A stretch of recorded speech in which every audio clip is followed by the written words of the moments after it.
Oi, essa é a nossa 11ª aula assíncrona da disciplina de Controle e Automação de Processos Químicos 1, no primeiro período de 2020. Tudo bem? Hoje eu falarei sobre medição de umidade. Bom, quando a gente fala em medição de umidade, né, a gente está falando em medição de umidade não só no ar, mas também em misturas gasosas e de vapores, nos líquidos e nos sólidos, tá certo? A língua inglesa, ela é muito feliz porque ela separa umidade para ar, né? A língua inglesa chama de humidity, tá? E umidade para líquidos ou sólidos, ela chama de moisture. Em língua portuguesa, a gente só tem umidade, tá certo? Umidade é uma grandeza muito importante. Por quê? Porque o teor de água, esse teor ele influencia processos, propriedades,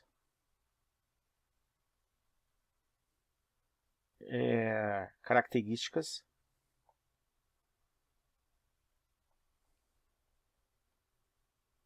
de maneira muito importante. Então, a umidade influencia muito os processos. Por exemplo, em fábricas têxteis, para impedir incêndios, é comum se borrifar água no ar para garantir um teor de umidade alto dentro do prédio que está trabalhando com fibras têxteis, para que não haja a produção de eletricidade estática, por causa do fio correndo nas máquinas. Tá certo? Então, nem só de umidade baixa se vive, tá certo? Muitas vezes as pessoas podem pensar que o intuito sempre vai ser garantir só umidade baixa. Não. Né? Às vezes o interesse é manter a umidade alta para impedir a circulação de corrente, o surgimento de corrente estática, a carga estática. Tá certo?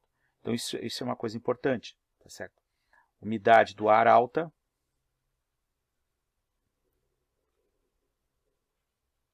reduz a chance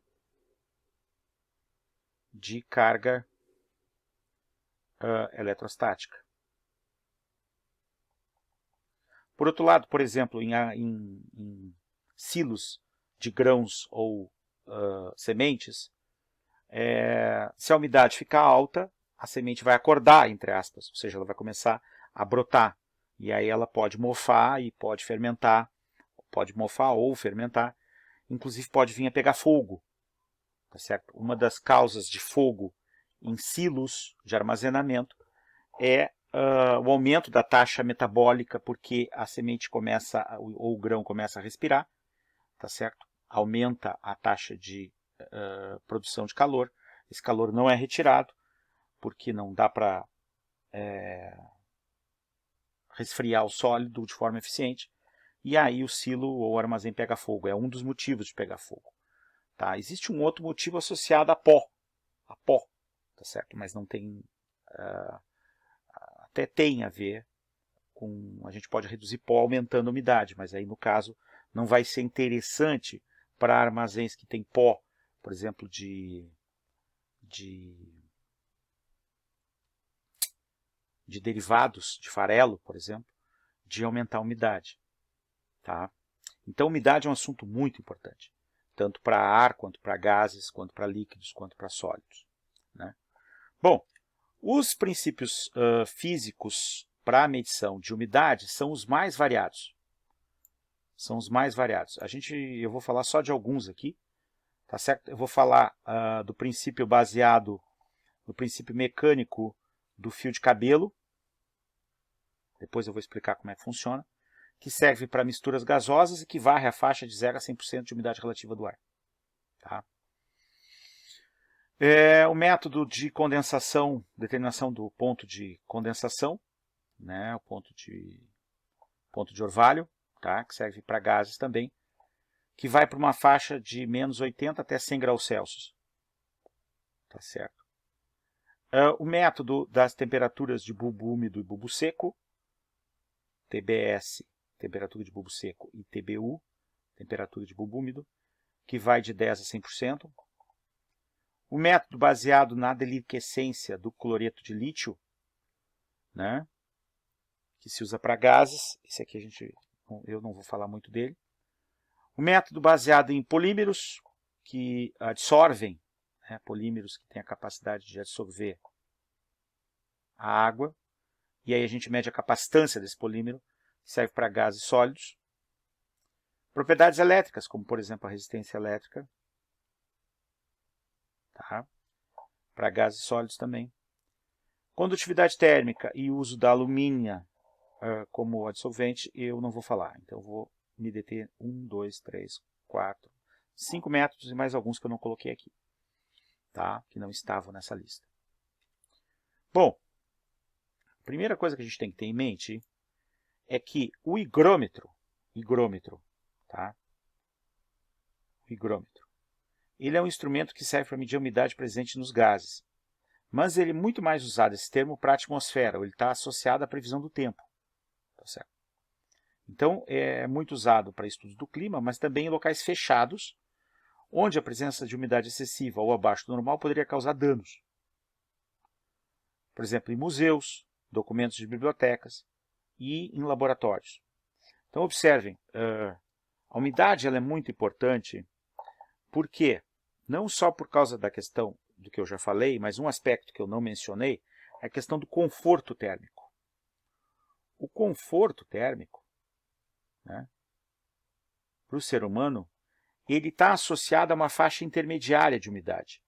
Umidade de mais faz mal, e umidade de menos também faz mal. As pessoas se sentem mal em umidade muito pequena e se sentem mal em umidade muito grande.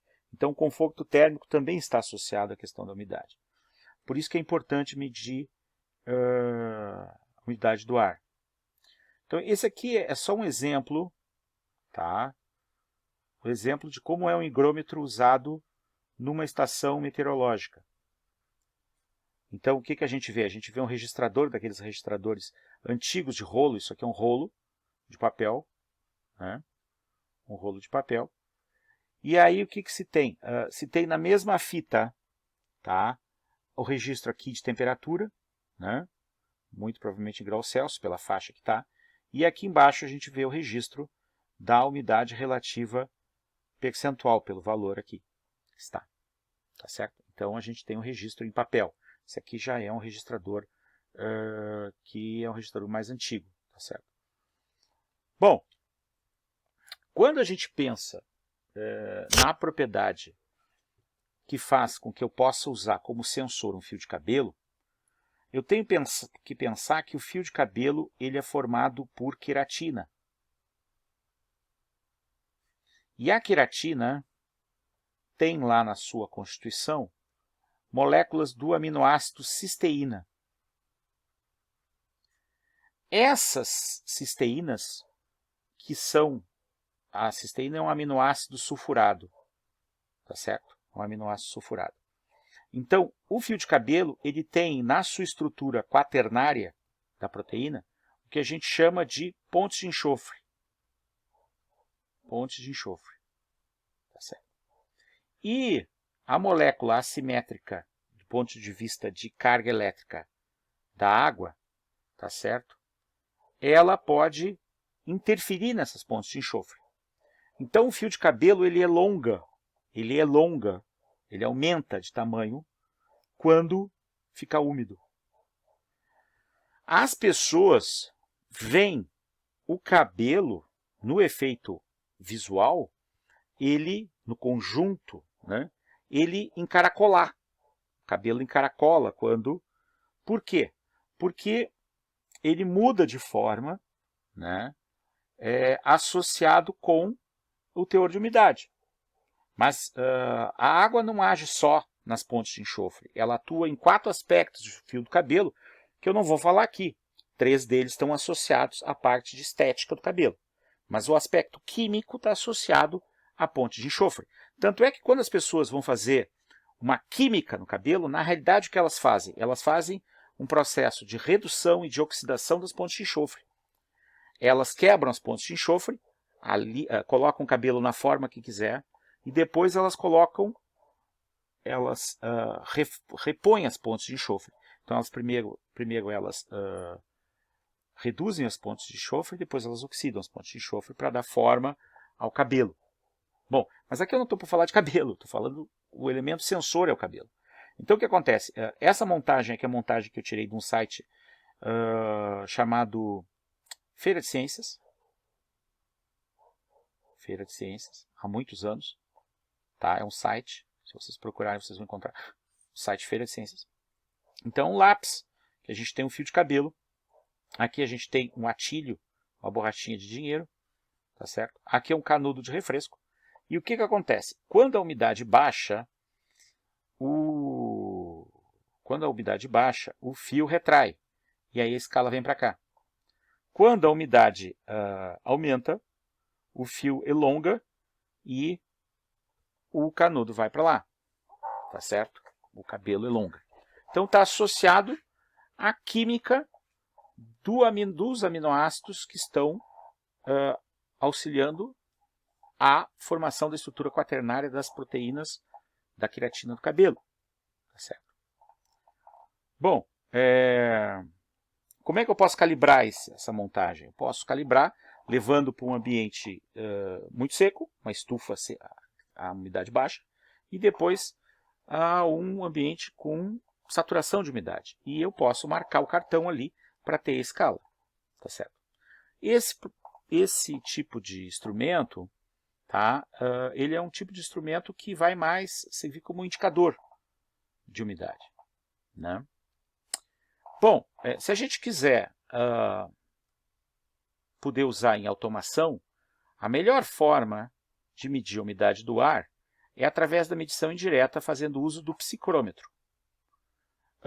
Psi, a letra grega, né? Que significa o que está no interior. Que está no interior. Não é à toa que existe a psicologia, o estudo do interior das pessoas, da mente das pessoas. E metros está associado à medida. Então nós vamos medir duas temperaturas, a temperatura de bulbo seco e a temperatura de bulbo úmido. Tá? A partir das informações de ITBU e TBS, como vocês já viram em várias disciplinas, tá certo? Vocês já viram em várias disciplinas com vários professores diferentes e vão continuar vendo. Né? Para se determinar a umidade relativa, né, a gente pode usar equações, função de TBS e TBU, pode usar carta psicométrica, pode usar uma regra de cálculo psicométrica, um ábaco, tá certo? Um ábaco, né?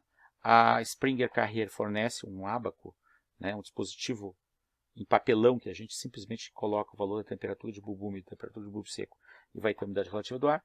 A gente pode usar software ou a gente pode usar tabelas. Né? Só para relembrar, a umidade relativa percentual, ela é a razão entre a pressão parcial de vapor de água na mistura ar, né? E a pressão de vapor da água líquida na mesma temperatura, que é a temperatura de bulbo seco. Né? Então, a pressão de vapor da água, ela é função da temperatura. E essa pressão de vapor aqui, ela vai ser função da temperatura. Tá certo? Por quê? Porque à medida em que a gente tem uma temperatura maior, a tendência das moléculas de água de passar do líquido para o vapor aumenta. Então a pressão de vapor da água líquida a 100 graus Celsius, ela é de 760 milímetros de Hg. Tá certo? Então, a umidade relativa percentual, ela é uma razão entre duas pressões, então ela é um adimensional. Adimensional. Só que normalmente expresso na escala percentual. Tá certo? Bom, o psicrômetro, né, ele vai ser um psicrômetro onde eu vou ter o termômetro de bulbo seco, esse termômetro aqui. Vou ter um termômetro de bulbo úmido. Esse termômetro de bulbo úmido, o nome está dizendo, ele está envolto numa gaze. Isso aqui é uma gaze, tá certo? Uma gaze de algodão, tá? E aqui dentro a gente coloca água líquida. Essa água não pode chegar no termômetro. O objetivo é que essa gaze fique molhada. Para quê? Para que quando eu circular o ar, provocando um efeito de turbulência, para aumentar o calor, a porção convectiva, a evaporação por convecção, essa gaze molhada, ela perca calor. Perca calor. Por quê? Porque a água vai estar passando da água que está molhando a gaze na fase líquida para a água vapor e está sendo retirada.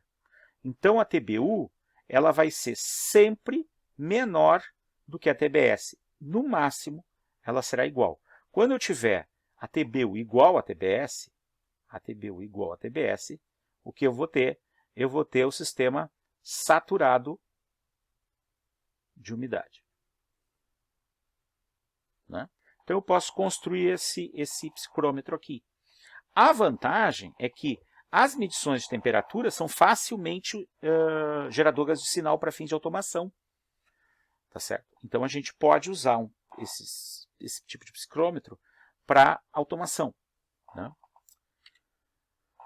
Bom, como vocês já viram, né, em termodinâmica, a carta psicométrica ela é um ábaco que na realidade é uma forma ligeiramente modificada do diagrama de Mollier, tá? Que permite, dadas duas temperaturas, então aqui, aqui eu tenho as temperaturas de bulbo úmido, tá certo? Então vamos imaginar aqui que eu coloque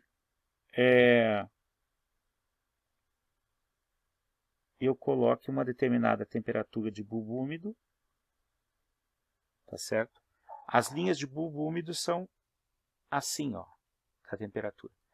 E a temperatura de bulbo seco no eixo dos x, onde elas se cruzarem, eu vou ter todas as 5 ou 6 propriedades. Eu vou ter a entalpia do ar úmido, a massa específica do ar úmido, o volume específico do ar úmido, a entropia do ar úmido, vou ter a umidade relativa, vou ter tudo. Tudo a respeito da mistura ar úmido. Tá certo? E aí a gente pode usar o conceito de pseudosubstância por ar úmido. Tá certo? Porque o ar é uma mistura, o ar úmido também é uma mistura, mas eu posso usar o conceito de pseudosubstância para ele, né? O que a gente aprende em termodinâmica. Bom, só dando um zoom, então, como eu tinha falado, aqui a escala está em Fahrenheit, mas não tem problema. Essa linha aqui curva é a linha de ar saturado, ou seja, é a linha onde as duas temperaturas são iguais. E aqui eu tenho a linha de bulbo úmido, então se eu tenho 70 graus Fahrenheit, eu desço para cá. Se eu tenho 90 graus Fahrenheit, eu subo na vertical. E aqui eu vou ter uma umidade relativa entre 30% e 40%. E aí eu vou poder tirar o volume, vou poder tirar a umidade mássica, percentual mássica do ar, e assim por diante, todas as propriedades. Tá? Então a conclusão que eu chego é que o ar úmido ele é um sistema que tem 2 graus de liberdade. 2 graus de liberdade. Tá certo? Quando eu especifico duas variáveis, eu mato o problema do ar úmido. Né? Bom, o outro jeito é usar uma tabela onde a gente coloca a diferença entre as temperaturas de bulbo úmido e bulbo seco, né? E a temperatura de bulbo seco. Então, por exemplo, se eu tiver 20 graus Celsius de temperatura de bulbo seco, tá? Para uma diferença entre a temperatura de bulbo seco e bulbo úmido, por exemplo, de 10 graus, né? Eu vou ter 31% de umidade relativa do ar. É uma umidade relativamente baixa. Observem que, à medida que aumenta a diferença entre as duas, a umidade diminui. Tá certo? Quando as duas tendem a ficar iguais, a tendência é que o resultado aqui dê 100%. Né? Bom, eu posso melhorar essa tabela. Então, eu achei essa tabela de diferenças, essa diferença chamada de depressão psicométrica entre a temperatura de TBS menos TBU, tá? Função das temperaturas de bulbo seco. Tá? Bom, se eu for usar um software, né, para Windows, existe esse programa aqui, o CYT Soft, tá? Que traz um gráfico, traz a carta psicométrica, tá certo? Onde eu só vou entrar com duas propriedades e vou tirar todas as outras. Está aqui o site para vocês baixarem, se vocês quiserem baixar. Aqueles que são usuários do Android podem baixar esse aplicativo aqui, Psychrometric, que aí vocês vão entrar com duas propriedades e ele vai calcular o resto para vocês. Tá? Isso aqui é uma mão na roda. Hoje em dia a gente tem o poder no celular para poder calcular, determinar a umidade e função da TBS e da TBU. Bom, mas eu sou professor da área de instrumentação e controle, então vou mudar agora o sensor, vou pensar num sensor que é um sensor eletroeletrônico, um sensor eletrônico. Tá certo? Então, para começar a explicar sobre os sensores eletrônicos de umidade do ar, eu vou falar do DHT-11. O DHT-11 normalmente ele vem nesse capsulamento azul, tá? Isso o diferencia bastante dos outros, porque os outros são de cores diferentes. Tá? Ele tem 4 pinos, tá? Ele é um sensor digital, tá certo? Já vem pré-calibrado, né? Só que ele tem uma característica, tá? E é uma característica interessante, mas também uma característica que dificulta um pouco o uso dele, a gente tem que tomar cuidado. Existe muita documentação errada a respeito do uso desse sensor na internet. Tá? Ele precisa necessariamente entre o positivo e a linha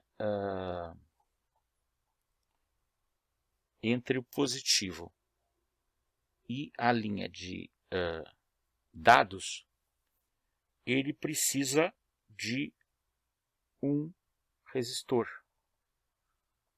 tá certo? Um resistor. Esse resistor é o que a gente chama de resistor de pull-up. Resistor de pull-up, tá? Isso aqui é uma exigência pelo protocolo que ele usa, tá? Ele usa um protocolo chamado One Wire, um fio só, tá? Isso permite, por exemplo, que eu conecte 255 sensores desse tipo juntos, todos usando uma única porta. O sistema vai se endereçar sozinho. Eu só vou precisar achar por programação qual é o endereço do sensor. Então, vou ter que fazer uma leitura prévia para identificar cada sensor com um número, para eu poder identificá-los, já que cada um deles sai de fábrica com um endereço próprio. Tá certo? Bom, então observem que aqui eu tenho o quê? Eu tenho positivo, data, e aqui eu tenho ground. Aqui eu tenho ground. Esse terceiro pino aqui não é usado para nada. Tá certo? Então é positivo, data, não se usa, e ground. Entre o data e o positivo se coloca um resistor de 4,7 kΩ. Amarelo, violeta, vermelho. Amarelo, violeta, vermelho é um resistor de 4.700 ohms, 4,7K. Tá certo? E aí eu posso usar o sensor DHT-11. Daqui a pouco eu vou falar das características de como funciona o sensor DHT-11. Então, como é construído o sensor DHT-11? O sensor DHT-11, o princípio dele é capacitivo. Então, esse sensor aqui, o princípio é capacitivo. Como que funciona? Ele tem uma fina camada de polímero, tá certo? Que vai absorver a água do vapor. E aí, esse polímero é um polímero não condutor, e a gente tem um eletrodo superior e um eletrodo inferior, então isso aqui forma as placas de um capacitor. Então a capacitância do conjunto varia. Então, na realidade, a gente transforma o problema de medição de umidade num problema de medição de capacitância. Então, na realidade, o circuito eletrônico que está embutido naquele sensorzinho azul, ele nada mais é do que um sensor de capacitância, né? Bom, quais são os tipos de sensores que a gente tem? A gente tem vários sensores que funcionam com o mesmo princípio.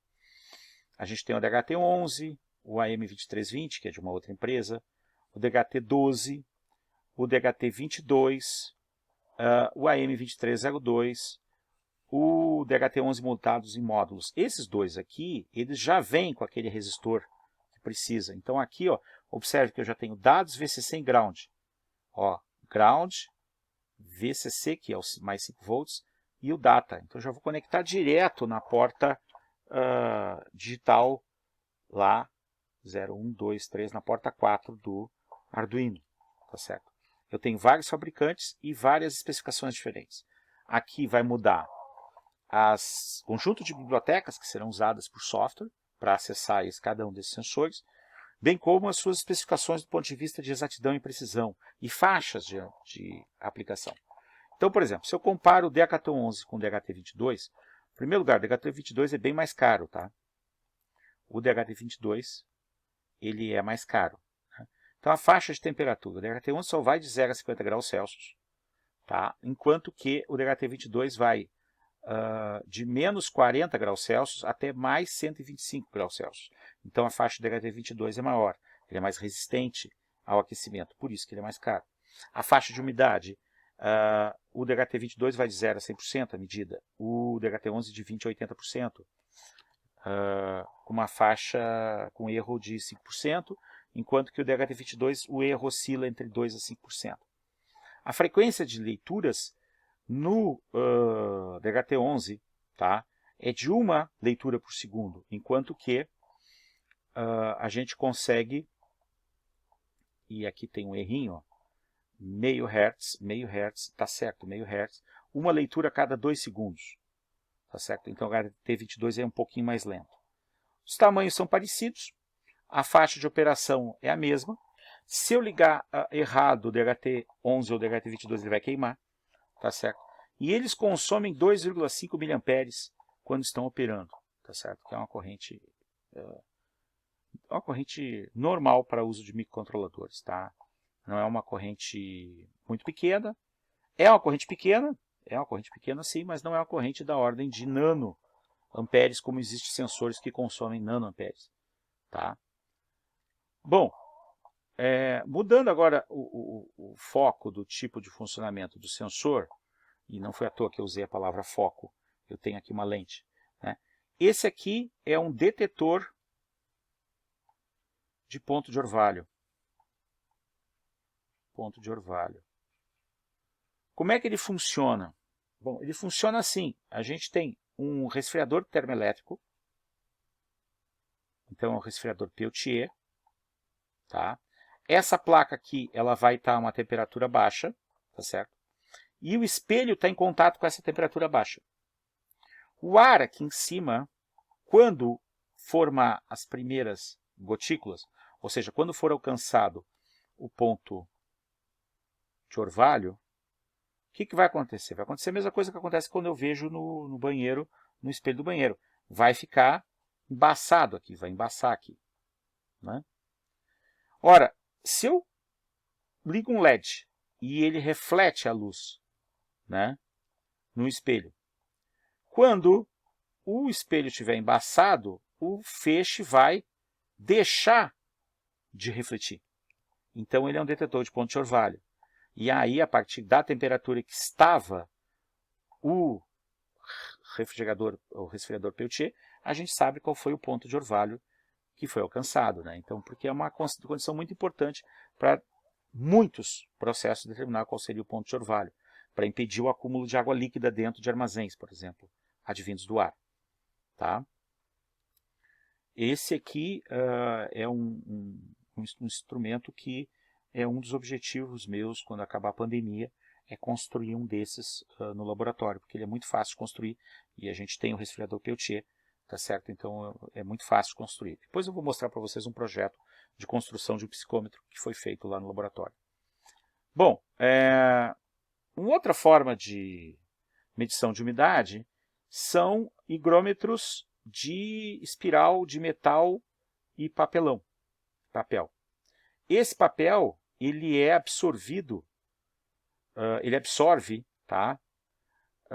Vapor d'água, desculpa, porque a fita foi impregnada com sais higroscópicos, por exemplo, cloreto de lítio, que é muito higroscópico, causando então que a espira se deforme, fazendo com que o ponteiro mude.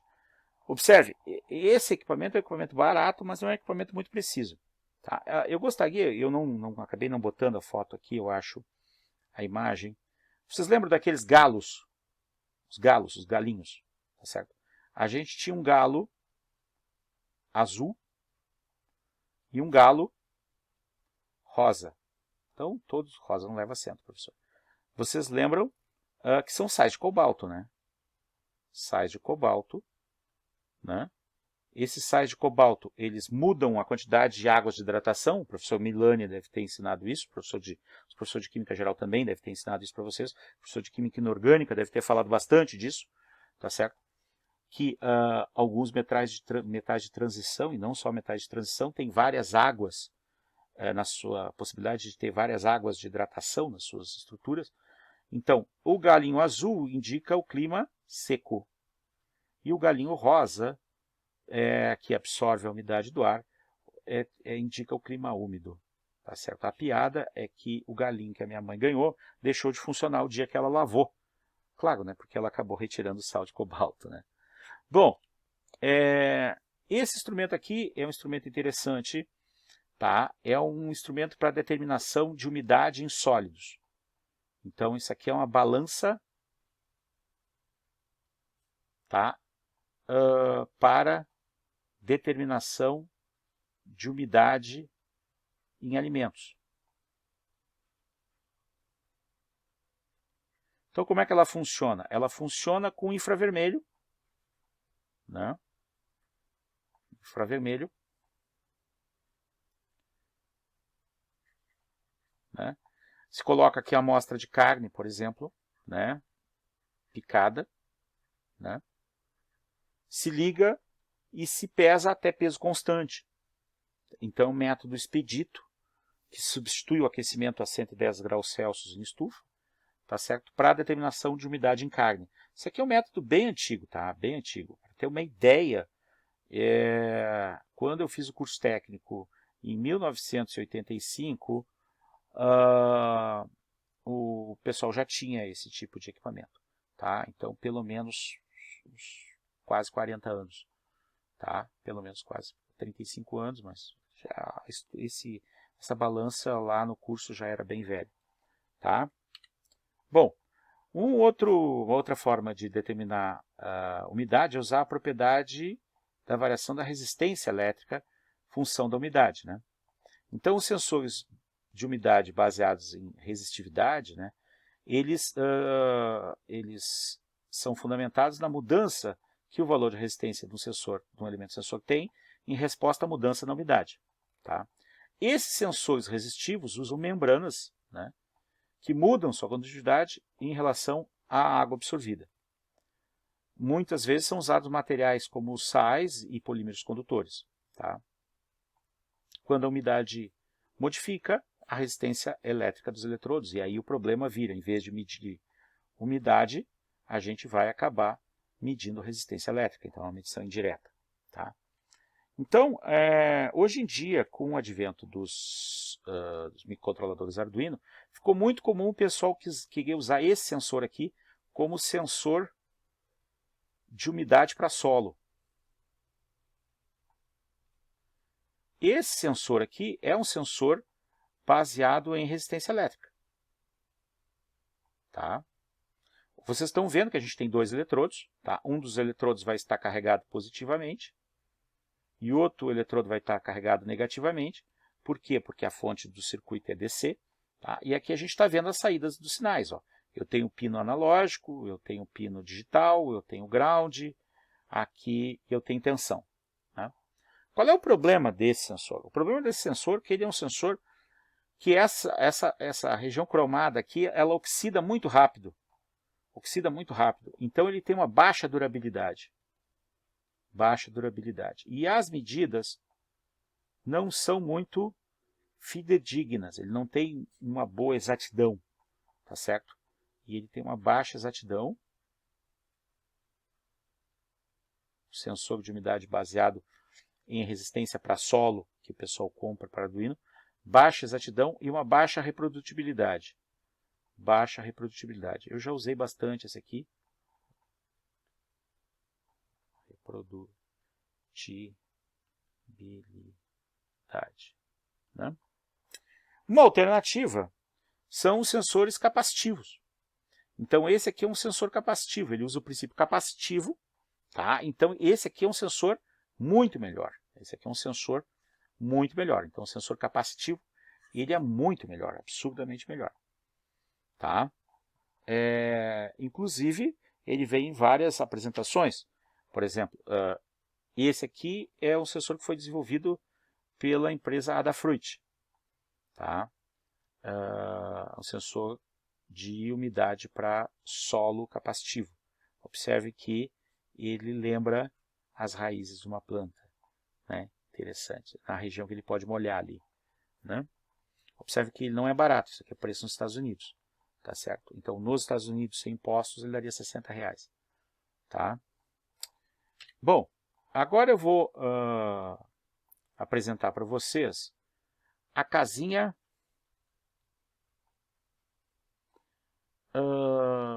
meteorológica. Eu já falei para vocês que teve um ano, né, na disciplina de instrumentação, que eu pedi para o pessoal construir um sensor de umidade baseado em fio de cabelo, né? Essa casinha usa fio de cabelo. Então eu tentei fazer uma demonstração para vocês. Isso aqui é uma peça de decoração. Quando eu fiz a prática de construção do higrômetro de fio de cabelo, uma aluna, moradora de São Lourenço do Sul, me falou que havia essa lembrança lá. E ela me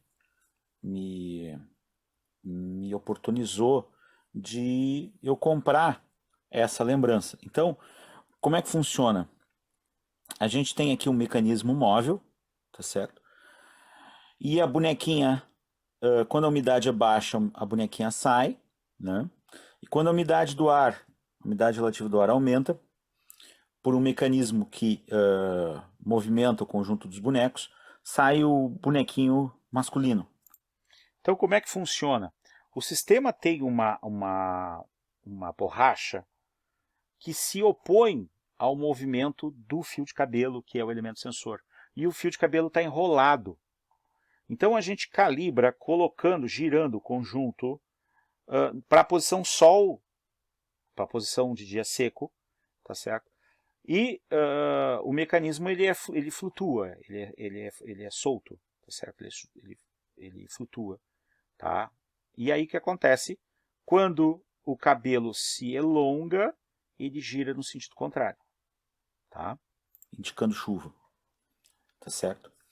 Então, assim, eu vou tentar fazer um experimento. Eu vou tentar saturar uma atmosfera confinada de umidade, tá certo? Com vapor d'água, para ver se eu provoco o movimento, tá? Então eu coloquei a casinha meteorológica, né, dentro de um saco, né? E aqui eu tenho água fervendo, né? Vamos ver se dá para observar o efeito quando saturar lá dentro pelo vapor, né? Bom, o que aconteceu? Aconteceu que o sistema funcionou, mas funcionou absurdamente lento. E aí eu não teria condições de gravar o vídeo esperando até que acontecesse o movimento para vocês. Então o que eu fiz? Eu gravei em 3 momentos, tá certo? Está aqui a situação do início do experimento, né? Então estava indicando baixa umidade, tá certo? Durante o experimento eu tirei e bati a foto por causa que o saco estava atrapalhando também para enxergar. E aqui vocês estão vendo que a bonequinha já estava querendo entrar e o bonequinho masculino já estava saindo, tá certo? Indicando que é umidade. E aqui, observem que até de eu sacudir a caneca que estava água quente, eu acabei até deixando cair um pouco de água quente em cima da minha mesa auxiliar aqui de experimentos, que ela é forrada com papelão. E aqui eu tinha a umidade mais alta, tá? O bonequinho saiu. Então aqui eu tenho a umidade mais alta, tá certo? E aqui eu tenho a umidade mais baixa. Então, hoje, né,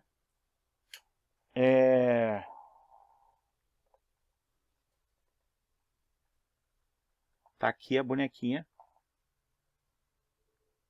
tá? Observem que a bonequinha tá para fora ali, ó. Tá? Bom, eu fui pesquisar a respeito, várias culturas, do folclore popular de vários países essa construção, tá? E não é só dos de origem germânica, né? Mas o maior fabricante desse produto no Brasil é em Blumenau, tá? Então a cultura germânica ajudou a disseminar a venda desse item no Brasil. Vocês encontram no Mercado Livre, tá? Procurem lá por casinha meteorológica que vocês acham no Mercado Livre, tá? Não é caro, eu acho até que o frete vai acabar saindo quase que 50% do preço da casinha, tá? Bom, além desse experimento, eu queria falar com vocês, contar para vocês, a respeito do desenvolvimento de um psicrômetro que foi feito com um Arduino no LACOPC, no Laboratório de Controle de Processos Químicos, né? Então, observem, se eu tiver a TBS e a TBU, tá? Usando equações psicrométricas, eu consigo calcular a pressão de vapor de saturação, e a pressão de vapor da água, função da diferença das duas, e tirar a umidade relativa. Então, eu posso incorporar num código de Arduino essas equações, e desde que se eu não medir a pressão, considerar que a pressão atmosférica é fixa, tá certo? Mas se eu tiver um barômetro, eu posso até considerar as modificações de pressão. Pressão total, eu posso ter a umidade relativa função das leituras de TBS e TBU. Então, o problema seria fazer a medição de TBS e TBU. Então, usando o princípio que eu já mostrei para vocês, foram usados sensores de temperatura LM35, que nós encapsulamos eles, por causa do contato com a umidade da gase, um Arduino Nano, um display de cristal líquido, o Shield SD para gravar dados, né, para gravação de dados, gravação das medidas, né, um sensor DHT11 que serviu para comparação, para aferição do conjunto, tá, um cooler 12 volts para garantir o vento, e eu não coloquei aqui a gase, tá, e as lâmpadas foram usadas na etapa de teste. Isso aqui é para estufa, tá certo? Isso aqui foi para a etapa de testes, né? Então, como é que ficou a montagem? A montagem ficou esse monstro aí, tá certo? Uma montagem bem peculiar, tá? Então, o que a gente tem? A gente tem aqui o display, onde vai mostrar os resultados, né? Aqui a gente tem a placa com o Arduino, todas as conexões. Aqui a gente tem os sensores DHT11, ó, dá para ver aqui o invólucro azul, tá? E o sensor LM35 de bulbo seco, então aqui está o TBS, tá? O Shield SD, onde está o cartão, aqui vai o cartão de leitura para gravação, né? Para poder acompanhar os processos que eu estiver acompanhando. Ele vai aqui. Aqui eu tenho um copo com água, e aqui dá para ver que isso aqui é uma gase, isso aqui é a gase, tá? E dentro da gase, mas fora do líquido, está o sensor de TBU, né? Aqui está o cooler, a ventoinha, né, ligada numa fonte de computador reaproveitada, né? A fonte de computador é uma das coisas que a gente mais reaproveita no laboratório, né? E esse cooler aqui vocês também viram que é um cooler que foi retirado, ele está até com suportes de um desktop de computador. Então, a gente liga a fonte, o cooler vai ligar, vai passar o ar aqui na gase, vai retirar calor, e eu vou ter a diferença entre TBS e TBU. O Arduino vai ler os dados de TBS e TBU, vai colocar nas equações psicométricas no código, no programa, e vai me dar a pressão, vai me dar a umidade relativa, e eu posso comparar com o valor lido pelo DHT11, tá certo? Das nossas medidas, a gente conseguiu um erro, uma diferença de 8%, que, convenhamos, para o tipo de construção que foi um valor bem razoável, tá? Dentro da faixa. Você aceita erros até de 10% de umidade relativa. Tá? Bom, para verificar se estava funcionando, né, vocês lembram que eu falei da estufa, né? Então, se fez várias corridas com as lâmpadas de 40, de 60 e de 100 watts, para mostrar que a estufa estava reduzindo a umidade do ar. Então, à medida que passa o tempo, no eixo do X é o tempo, minutos, tá certo? E no eixo dos Y é a umidade relativa percentual lida com o psicrômetro que foi construído no laboratório. Tá? Bom, para encerrar, a gente falou a respeito de medição de umidade, foquei fundamentalmente em umidade de ar e umidade de sólidos. E a gente viu que a principal característica para sólidos é a variação da capacitância. Tá? Os sensores baseados em capacitância se prestam mais para sólidos. Tá? Para umidade do ar, a gente falou a respeito do uso do cabelo como sensor, mas que é só uma medida baseada no princípio da elongação do cabelo, né, nas mudanças da característica das moléculas de proteína do cabelo. Mas a gente falou também do psicrômetro de 2 termômetros, usando o TBS e usando o TBU. E aí eu mostrei, inclusive, exemplos para vocês. Tá? Então, agradeço quem ficou até aqui, me acompanhou até aqui. Meu muito obrigado, tá? E fiquem bem.